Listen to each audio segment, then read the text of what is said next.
достар, мынау экспо. Ал мынау дала. Дала өте суық бүгін. Біздің влог бойынша бүгінгі біздің влог бойынша негізі біз коньки теуіміз керек еді.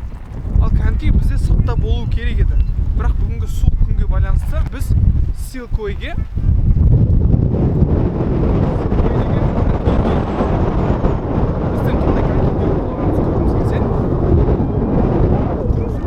достар, біздің влогтың түрленуіне куәгер боласыздар. Менің әріптестерім. Біз тек қана влог, YouTube-пен ғана айналыспаймыз. Мен негізгі жұмысым консалтинг саласында жұмыс істеймін. Өте ақылды жігіттер. Қолдарында кофе, как положено. Астананың қақ ортасындағы ең фэнси бизнес-центрдеміз. Клиенттің атын айта алмаймыз, өкінішке орай, бірақ бүгінгі біздің кәсіби өміріміздің қызықты сәттеріне куәгер боласыздар.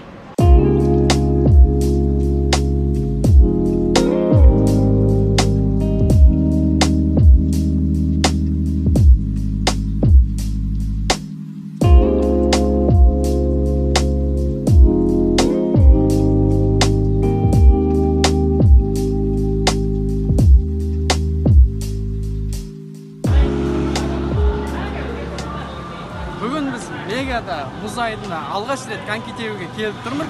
Өздеріңіз де білесіздер, ауылдың баласымын. Осы күнге дейін коньки теуіп көрмеппін. Сонымен енді бүгін Алдар егеміз бағымыз сынауға келдім.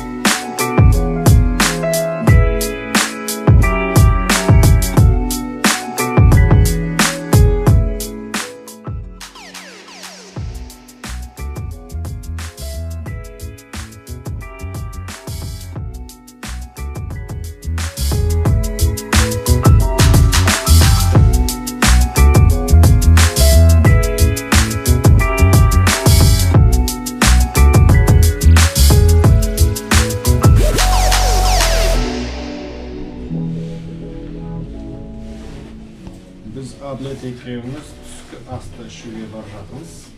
Түскі дейін жұмыс істеп тастадық. Қазір осы ортадағы әдемі деген, ұнайды деген асханаға барып түскі ас ішеміз.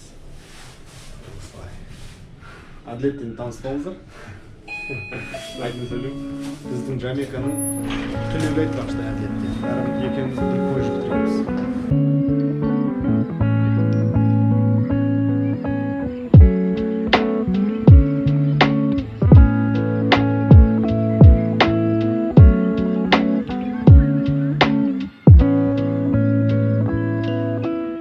Достар, Астанада түскі асты ішу үшін ұнайды кафесінде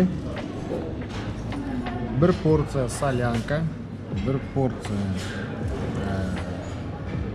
бризоль, гарнирсіз және мындай шай 1290 теңгеге айналады екен.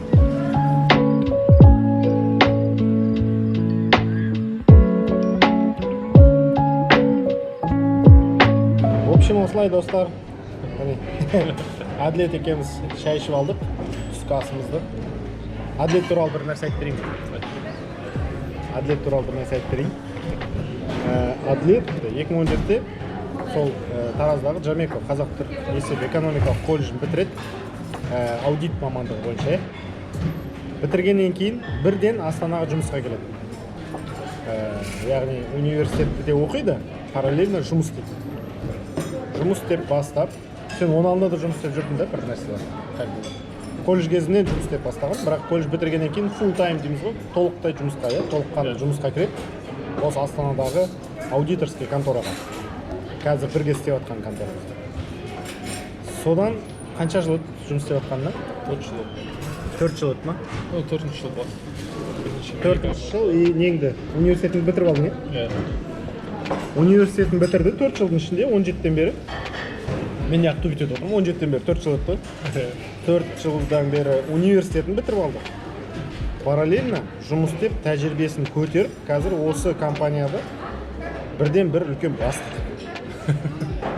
Дәл қазір мысалға саған сұрайтын болсам, дәл қазір басқа жұмысқа барсаң, өзіңнің айлығыңды кем дегенде қанша алар едің? Бұл жерде айтпай қой қанша екенін.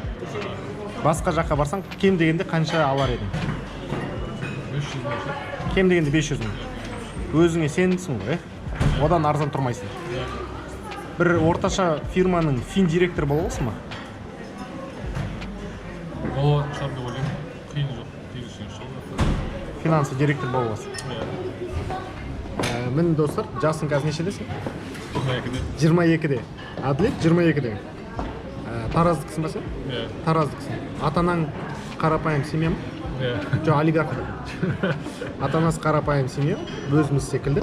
22 жасында университет бітірді, бакалавр бітірді деп есептеңіз.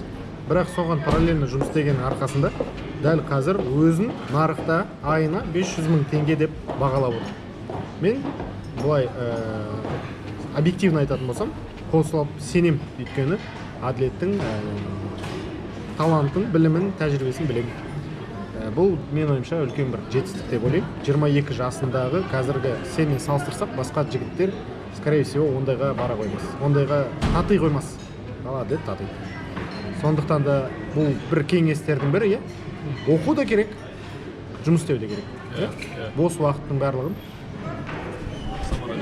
саморазвитиеге арнап жұмыс істеу керек. Солай достар, бір кішігірім бізден бір әңгіме. Ал біз енді жайлап аумин деп жұмысымызға оралайық.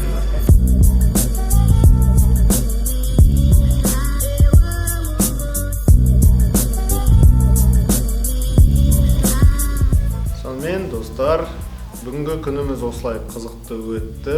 Бүгін бізде 12 қаңтар, әнмін дегенше қаңтардың да 12 күні өтіп кеткен екен. Енді бүгін күнді қорытындылайтын болсақ, шынында да біздің жұмыс кестемізде өзгерістер пайда болды. Бұған дейін негізгі жұмысында онлайн жұмыс істей беретін жағдай болса, қазір жұмысқа офлайн шығу керек болды. Сондықтан да біз жігіттермен бірден өзіміздің жоспарларымызды түзетіп жеттік тағыны. Бүгінгі осындай сіздерге туынды жасап көрдік. Сіздерге ұнады деген сенімдеміз. Жалпы бүгінгі күн жұмысқа өте толы болды. Жігіттердің жұмыстары әлі жалғасады, олар әлі монтаж жасайды сіздерге азанда осы 8-де видеоны көрсету үшін. Ал жалпы бүгінгі күннен бір қорытынды жасап кететін болсам, бүгін бір өзі қызықты болды. Мысалға, Әділетпен жасаған сұхбаттың өзінде бұл тақырып қозғалды. Сосын маған өзімнің бір екі қарындасым звондап хабарласып сол тақырыпты қозғады. Ол тақырып мамандық таңдау, сосын барып мамандықпен бірге жұмысты жасап, студент кезде жұмыс жасау деген мәселелер. Сондықтан да айта кетерім, шынында мамандықтан да өте маңызды, және студенттік кезде әрбір бос уақытыңды белсенді өткізіп жұмыс деп студенттік өмірге белсенді қатысу өте маңызды. Бұл туралы айтудан шаршамаймын. Және де егер университет немесе оқып жатқан колледжіңіз сізге бұл нәрсені бермесе, сіз өзіңіз заманға сай білімді, яғни тілді, басқа да керекті компьютерлік өзіңіздің навыктарыңызды дамытып жүру керек деп ойлаймын. Егер де мысалға Әділет секілді оқып жүрген кезде сол өзіңіздің қабілеттеріңізді дамытып жүрсеңіз, тура Әділет секілді университеттен шыққанның өзінде сіз нарықта 500 мың теңгедей айлық алатындай жағдайға жетуге болады. Осы жайында өзіңіздің пікіріңізді пікір алаңға жазып кетіңіз. Егер де басқа да сұрақтарыңыз болса, дәл сол пікір алаңға тағы жазыңыз. Дәурен аға, мынаны не істейміз, бұлайын не істейміз деп жаза беріңіз, тағы да біз талқыға салып көрейік. Енді біздің аптамыз осылай жалғасып жатыр. Достар, сіздерге де сәттілік тілейміз, бізге де сәттілік тілеп қойыңыздар. Астанада қатты жел тұрып тұр қазір. Ал біз ары қарай өзіміз жұмысымызды жалғастырамыз. Барлықтарыңызды құшақтадық. Сау болыңыздар. Әдеттегідей қайта қосылайын. Бір сұрақ сіздерге. Осындай стильдегі біздің влогымыз сіздерге қалай? Ұнап жатыр ма, ұнамай жатыр ма? Қосып аларларыңыз бар ма? Жалғастыра берейік па? Соны бізге бір кішкене тілге тиек етсеңіз, қайтадан сол пікір алаңына жазып кетіңіздер. Ұнап жатса лайк, ұнамай жатса дизлайк. Аямаңыздар, дизлайк болса дизлайк баса беріңіздер. Жарайды, жақсы.